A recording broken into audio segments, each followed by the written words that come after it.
आप देख रहे हैं इंडिया टाउन न्यूज, भारत की बात। नमस्कार, आप देख रहे हैं इंडिया टाउन न्यूज और मैं हूं आपके साथ कमर गौस। नीट पेपर विवाद और छात्रों के लगातार आंदोलन के बीच केंद्रीय शिक्षा मंत्री धर्मेंद्र प्रधान के इस्तीफे ने देश की राजनीति और शिक्षा व्यवस्था में नई बहस छिड़ दी है। क्या यह सरकार की जवाबदेही का संकेत है या सिर्फ राजनीतिक दबाव का नतीजा? क्या इस्तीफे से छात्रों का भरोसा लौटेगा या शिक्षा व्यवस्था में बड़े सुधार की जरूरत है? आज हम इसी बड़े मुद्दे पर चर्चा करेंगे और इस चर्चा में हमारे साथ हमारे छत्तीसगढ़ के संपादक अजय सूरी जी जुड़े हैं। अजय जी, स्वागत है आपका। अजय जी, मैं ये जानना चाहूंगा, ये जो इस्तीफा हुआ है धर्मेंद्र प्रधान का, ये इस्तीफा नैतिक जिम्मेदारी स्वीकार करने का संकेत माना जाए या फिर कुछ और?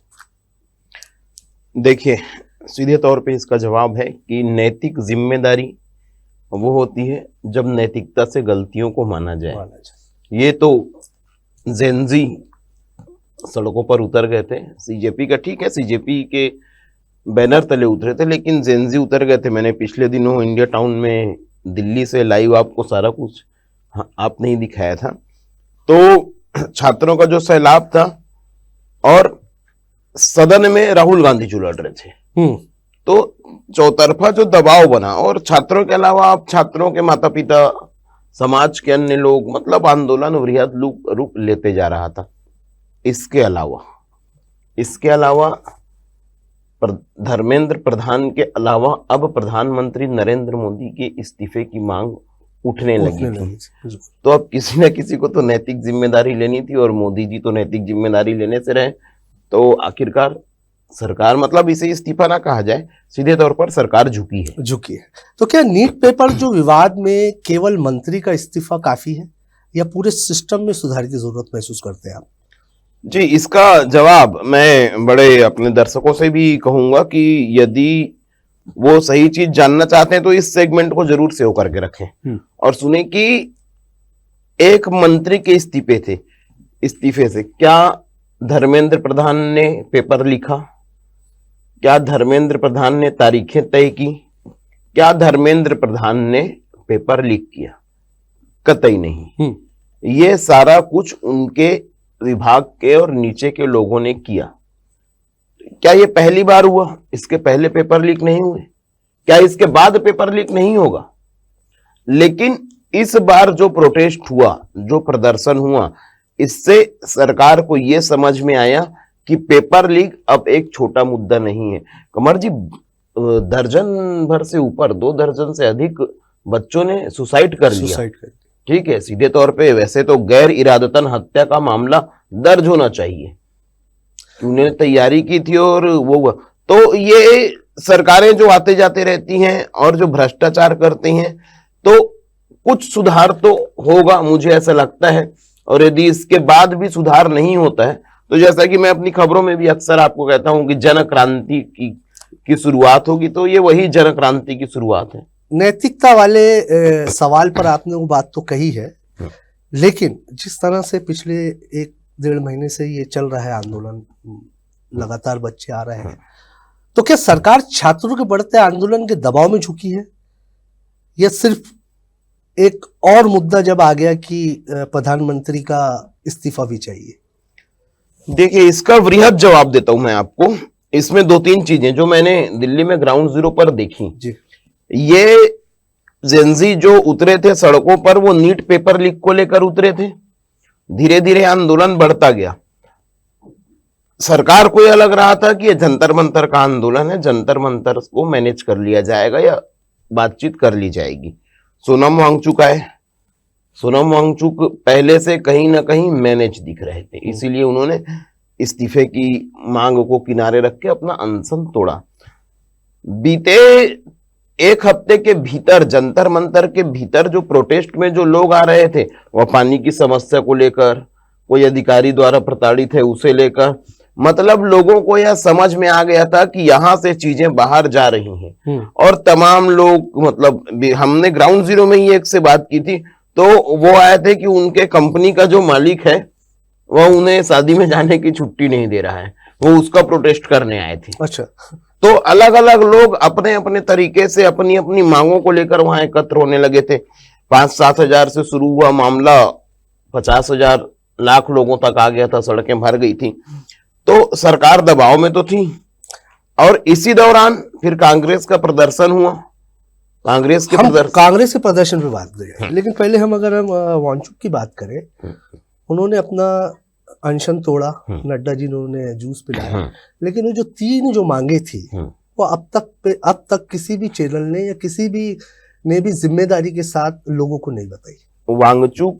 सोनम वांगचुक जो थे, उन्होंने जो अपना अनशन खत्म किया, उसके बाद उन्होंने सिर्फ एक बयान दिया कि हिंसा बढ़ती, आंदोलन हिंसक रूप ले चुका था, बच्चे मान नहीं रहे हैं, यदि कहीं मुझे कुछ हो जाता है तो मुझे इसका जिम्मेदार न ठहराया जाए। और उन्होंने सिर्फ एक बात कही कि छात्रों पर जो मामले दर्ज हो रहे हैं उन्हें वापस लिया जाए, और सिर्फ एक मांग को लेकर उन्होंने अपना अनशन तोड़ दिया। लेकिन कब? तीसरी बातचीत में। यदि सिर्फ यही मांग थी तो पहली बातचीत में ये सब खत्म हो जाता था। घटनाक्रम को धीरे धीरे यदि आप समझेंगे तो सफदरगंज अस्पताल से सोनम वांगचुक का मेदांता जाना, मेदांता में बातचीत की शुरुआत होना, 1 राउंड की चर्चा, 2 राउंड की चर्चा, अभिजीत दीपके को टाइफाइड होना, ठीक है, दहिया जो इनका खास आदमी था, जो पहले प्रवक्ता था, उसका बाहर जाना।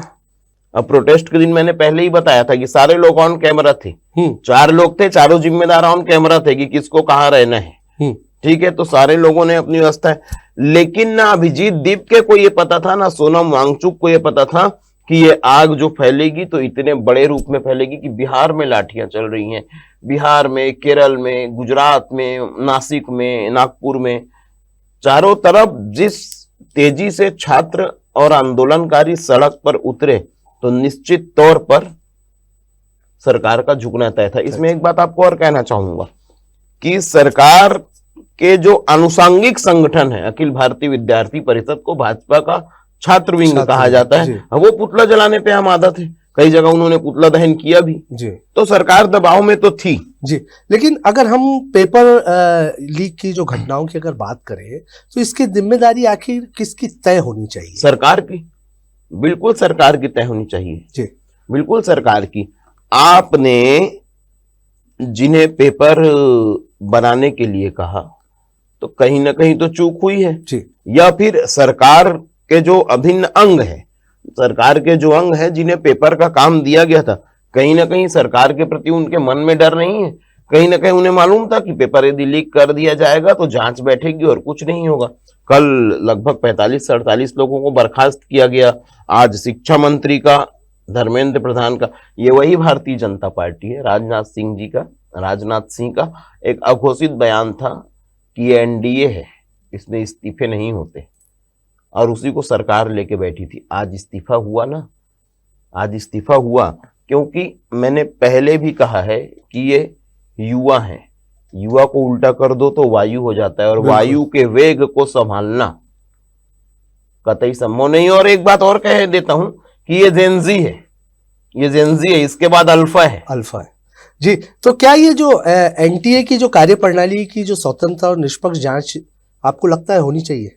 बिल्कुल, स्वतंत्र जांच होनी चाहिए, पूरी जस्टिसों से जांच करानी चाहिए, और हर एक उस गुनहगार को फांसी की सजा होनी चाहिए। मतलब आपको ऐसा लग रहा होगा कि सिर्फ पेपर लीक का मामला है, यदि सिर्फ पेपर लीक का मामला होता तो शायद उनके ऊपर कोई और मामले दर्ज किए जा सकते थे, लेकिन सीधे तौर पे 22 लोगों की मौत हुई है। कारण तो नीट पेपर लीक ही है ना। बिल्कुल, यदि नीट पेपर लीक ही है, 22 घरों के चिराग यदि बुझ गए हैं तो जिम्मेदारों पर कार्यवाही तो होनी चाहिए, ताकि आने वाली जो सरकारें हैं उसमें सारा कुछ स्पष्ट रहे। और दोबारा यदि एक गलती के बाद इतना बड़ा आंदोलन हुआ है तो आप उस गलती को सरकार इस तरीके से सुधारे ना कि दोबारा ये गलती ना हो, कम से कम एक सेक्टर तो सुधरेगा। बिल्कुल, तो मतलब कुल मिला के जिस तरह से पेपर लीक का मामला है, आने वाले समय में आपको लगता है कि राष्ट्रीय स्तर की जो परीक्षाएं होती है इनको अधिक सुरक्षा तंत्र बनाया जाना चाहिए इसके लिए, ताकि इस तरह की घटना भविष्य में ना हो? बिल्कुल, देखिए, सरकार जो होती है, भारत देश की जो हमारी सरकार है, हर देश में उनके तंत्र है, हमारी रॉ एजेंसी है, हमारे इतने बड़े बड़े सूचना तंत्र हैं। जब सारा कुछ हम कर सकते हैं, सारा कुछ हम अक्सर दावा करते हैं, हमने पाकिस्तान में जाके आतंकवादियों को मार दिया, ठीक है, हमारे अज्ञात हमलावर अक्सर आतंकवादियों को मारते रहते हैं, लेकिन हम देश में ही रह रहे उन विद्रोहियों को नहीं पहचान पा रहे हैं। यदि सरकार उन लोगों को आइडेंटिफाई नहीं कर पा रही है कि जो नीट पेपर जैसे बड़े परीक्षाओं के उसको लीक कर दे रही, तो सरकार की कहीं ना कहीं विफलता है निश्चित तौर पे, और इसे मजबूत करना होगा। सुरक्षा के मानक परीक्षा के दौरान जब आप सुरक्षा बढ़ा रहे हैं, उसे कम कर दीजिए। आप जो पेपर जारी होने वाले हैं उसे मजबूत रखिए, या फिर एक ऐसी कमेटी बनाई जाए जो निष्पक्ष हो। मतलब ये जो परीक्षाएं हो रही है उस पर से जो हमारे जो छात्र है, स्टूडेंट है, उनका जो इन व्यवस्थाओं से भरोसा कमजोर होता जा रहा है। बिल्कुल बिल्कुल, मैं आपको बता रहा हूं कि पहले जब आप छोटे रहे होंगे, मैंने पहले ही कहा कि आपके बच्चे तो अल्फा बीटा गामा है। जब हम छोटे थे तो हमारे पापा या आपके पिताजी भी ऐसा कि चुपचाप सो जा, नहीं तो पुलिस को बुला लूंगा। पुलिस का वो डर होता था, बूटों की धमक होती थी। ये जेनजी हैं, 17-18 साल के लोग, पुलिस की आंख में AK-47 लेके लोग खड़े हैं, उनके आंख में आंख डाल के सवाल कर रही है, अंकल आपकी बच्ची नहीं आई, अंकल थकान तो नहीं लग रहा है। तो कुछ तो बदतमीज भी बच्चे हैं, हमने अपनी आंखों से वहां देखा दिल्ली में, लेकिन ये जेनजी है, आंख में आंख डाल के बोल रही है। और बिल्कुल यदि छात्रों का, भाई आज वो 16-17 साल के हैं ना, कल वोट तो वही देंगे, मताधिकार का उपयोग तो वही करेंगे। तो छात्र यदि नाराज हो तो उसे सुधारने की आवश्यकता है। अच्छा अजय जी, जिस तरह से प्रोटेस्ट चला उस बीच में जो है तो राजनीतिक दल भी कूद पड़े। अभी जो दल कूदे हैं, तो क्या छात्रों की ये वास्तविक आवाज उठा रहे हैं या सिर्फ अपनी रोटियां सेक रहे हैं? देखिए, भारतीय जनता पार्टी की सरकार जो है वो कब से है, उसके पहले बसपा की तो सरकार नहीं थी। यह तो संयुक्त गठबंधन था यूपीए का, या तो फिर उसके पहले कांग्रेस की सरकार थी। क्या उस दौरान पेपर लीक नहीं हुए? बिल्कुल हुए, लेकिन इतना बड़ा प्रदर्शन नहीं हुआ, इतना बड़ा प्रदर्शन नहीं हुआ। तो सरकारों में क्या यूजीसी का पेपर लीक नहीं हुआ था? बिल्कुल, तो भाजपा की सरकार थी, ठीक है, नहीं थी। तो देखिए, राजनीतिक रोटियां सेकने का तो कमर जी सीधा सा मामला है कि भाजपा यदि गलती करे तो कांग्रेस विपक्ष में, कांग्रेस यदि गलती करे तो भाजपा विपक्ष में, दोनों को राजनीतिक रोटियां ही सेकनी है। लेकिन इस बार के छात्र आंदोलन में राजनीतिक रोटियां इसलिए ज्यादा सेकी गई कि लोग इंपैक्ट जान गए थे कि क्या पड़ने वाला है। और दूसरी बात, बड़े बड़े नेता बड़ा बड़ा PR एजेंसी लेकर भी सोशल मीडिया में वो नहीं खेल पाए जो जेनजी ने खेला। मैंने पहले भी कहा था कि इसलिए क्योंकि ये बच्चे मोबाइल ही लेके पैदा हुए हैं, सोशल मीडिया में, नेट में आप इनको नहीं हरा सकते। तो जिस तरह से अभी धर्मेंद्र प्रधान जी का इस्तीफा हो गया, अब आएंगे नए शिक्षा मंत्री, क्या लगता है क्या चैलेंजेस हो सकते हैं? ये बड़ा विचित्र भी सवाल है कि क्या चैलेंजेस हो सकते हैं। पहली बात तो एक सबसे बड़ा मसला ये है कमर जी कि धर्मेंद्र प्रधान के इस्तीफे के बाद किसे शिक्षा मंत्री बनाया जाएगा। वो तो राजनीतिक पहलू है, ये हो गया राजनीतिक। अभी हम चैलेंज की बात कर रहे हैं। अब जो चैलेंज है जी, तो एक तो जो भी परीक्षा होगी उसमें पेपर लीक ना हो, ये पहला विषय। दूसरा, छात्रों को परीक्षा के नाम पर जो परेशान किया जाता है कि आप 1 मिनट देर से आए हैं, 2 मिनट देर से आए हैं, बुर्का हटा दीजिए, हाथ का कलावा काट दीजिए, शर्ट को काट दीजिए, चड्डा पहन के, ये सब जो है छात्र उस पर भी कभी भी भड़क सकते हैं। छात्र उस पर भी कभी भी भड़क सकते हैं, तो ये एक बड़ा चैलेंज होगा। दूसरा, धर्मेंद्र प्रधान के इस्तीफे की आड़ में लोग नरेंद्र मोदी प्रधानमंत्री जी का इस्तीफा मांग रहे थे, बलि का बकरा बनाया गया धर्मेंद्र प्रधान को। तो सबसे पहले तो ये देखा जाएगा कि कल को यदि फिर माहौल खराब हो गया, सरकार तो भी रहेगी और समय, 3 साल, तो यदि कल को फिर माहौल खराब हो तो क्या वो मंत्री इस्तीफा ने बलि का बकरा बनने के लिए तैयार रहेंगे? क्योंकि ज्यादातर लोग रहते नहीं है। ये हो गया पहला विषय। दूसरा, मैंने पहले भी आपसे कहा है कि नरेंद्र मोदी कल्ट पॉलिटिशियन है, वो हार बर्दाश्त नहीं करते। इसका एक कारण ये भी है कि वो वृश्चिक राशि के हैं। वृश्चिक राशि वाले हार वैसे भी बर्दाश्त नहीं करते। तो सारे लोग, पूरा देश, पूरी मीडिया, पूरे युवा, सारे लोग जानते हैं कि सरकार में जो हो रहा है वो नरेंद्र मोदी और अमित शाह के हिसाब से हो रहा है।